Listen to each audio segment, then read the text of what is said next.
you guys, it is time to make another gnome because I just think gnomes are adorable this Christmas season. So this particular one has a very long mustache.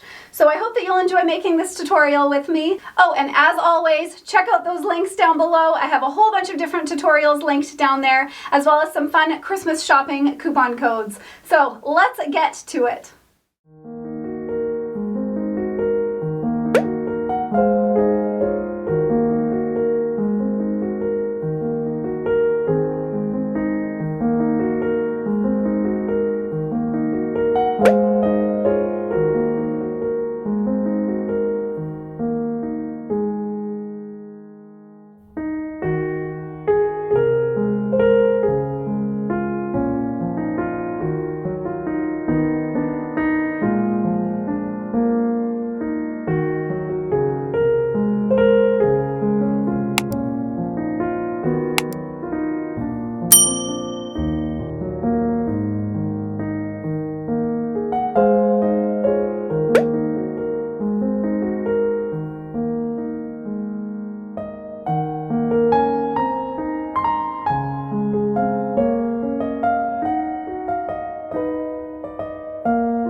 So what do you think? Do you think he's as adorable as I think he is? This is probably my favorite ornament out of all of these ornaments as far as like a whimsical ornament.